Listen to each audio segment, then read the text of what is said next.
Baik, selamat pagi, siang, sore, dan malam. Pada hari ini, kita akan mempresentasikan tentang tugas akhir dari deep learning, yaitu membuat sebuah GUI dengan YOLO versi 11 untuk mendeteksi sebuah objek. Sebelum lanjut, perkenalkan nama saya Yuswa Kristiono dengan NIM 6720231196. Nama saya Rafael Paulus Sarjito Sialuhu dengan NIM 6720231102. Nama saya Justinus Ezra Bagaskara dengan NIM 6720231179. Baik, langsung saja. Oke, untuk latar belakang. Latar belakangnya yaitu perkembangan teknologi untuk fisik komputer ini semakin maju ke depannya. Lalu semakin sering digunakan untuk membantu sebuah pekerjaan manusia yang sifatnya itu repetitif, membutuhkan ketelitian yang tinggi, atau membutuhkan proses identifikasi objek secara cepat. Nah, salah satu teknologi yang paling banyak digunakan oleh orang-orang atau perusahaan itu adalah YOLO atau You Only Look Once.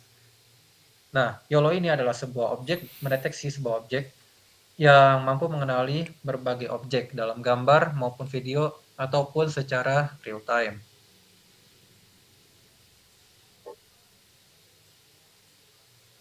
Nah, untuk landasan teori singkat untuk YOLO ini adalah yang pertama untuk mendeteksi sebuah hewan ternak secara otomatis dan cepat.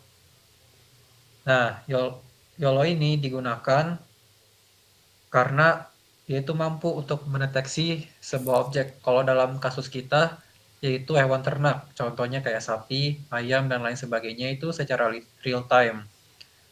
Lalu secara sekaligus menampilkan posisi dan hewan kelas dalam satu proses yang cepat.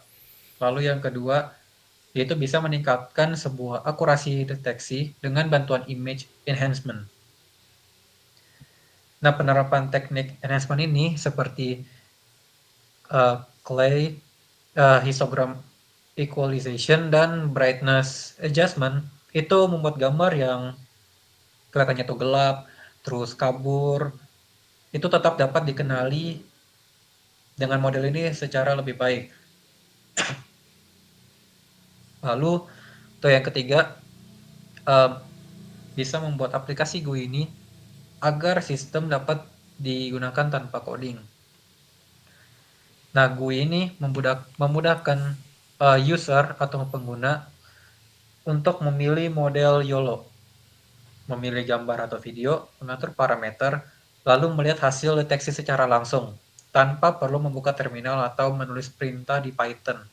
Jadi, bisa dibilang memudahkan ya, seperti yang dibilang tadi.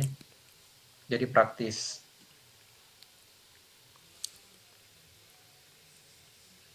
Selanjutnya ada fitur sistem.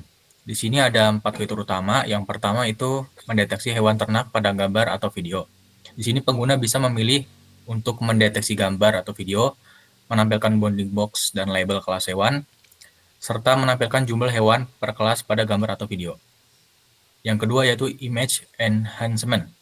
Di sini pengguna memilih berdasarkan beberapa fitur, di antaranya histogram, equalization, clay, brightness, and contrast. Selanjutnya ada confidence. Di sini pengguna dapat mengatur tingkat kepercayaan threshold untuk mendeteksi objek kelas hewan tersebut. Selain itu, kita juga dapat menggunakan dua fitur, memilih antara menggunakan CPU atau GPU. Next. Pada kelas objek hewan ternak, kita punya 5 kelas, yaitu yang pertama kambing, sapi, bebek, ayam, dan babi. Next. Ini adalah tampilan GUI dari program yang kami buat. Di sini ada fitur yang tadi kita sudah sebutkan, yaitu image enhancement. Di sini ada 5, yaitu yang pertama histogram, yang kedua clay, brightness dan contrast, sharpening, dan denoising. Next.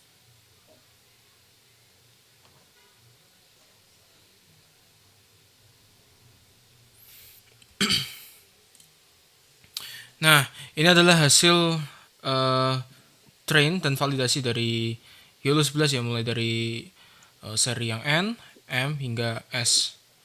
Nah, bisa kita lihat di sini perubahannya mungkin tidak begitu signifikan ya, tidak begitu kayak tidak begitu sensitif ya. Tapi setidaknya ada sedikit perubahan walaupun tidak terlalu tidak terlalu terlihat mungkin ya. Tapi mari kita lanjut ke bagian contohnya, ke before after. Nah, berikut adalah hasil gambar yang telah kami enhancement. Yang kiri adalah before, yang kanan itu after. Nah, bisa kita lihat di nilai yang dalam kotak itu terlihat berbeda ya. Seperti itu. Ini menggunakan YOLO versi 11 dengan seri yang sama, namun hanya ditambahkan enhancement seperti itu. Lanjut.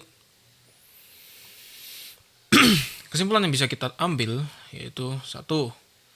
Berhasil membangun aplikasi GUI berbasis Python yang mengintegrasikan model YOLO, sehingga deteksi hewan ternak bisa dilakukan langsung dari gambar maupun video tanpa perlu menjalankan perintah di terminal. Yang kedua, antarmuka yang sederhana dan interaktif membuat ini mudah dipakai oleh pengguna non-programmer, misalnya mahasiswa lain dari yang bukan IT gitu ya, misalnya peneliti ataupun peternak yang hanya perlu klik tombol untuk melihat hasil deteksi seperti itu. Dan yang terakhir, visualisasi hasil yang jelas berupa bounding box, label kelas hewan, dan jumlah objek pada tampilan GUI membantu pengguna memahami hasil deteksi secara cepat, sehingga proses pemantauan dan analisis hewan ternak menjadi lebih praktis dibanding cara manual. Seperti itu. Lanjut. Baik, sekian dari presentasi PowerPoint kami. Terima kasih atas perhatiannya. Untuk selanjutnya, di bagian demo akan didemokan oleh Solo Wandika Manurung. Terima kasih.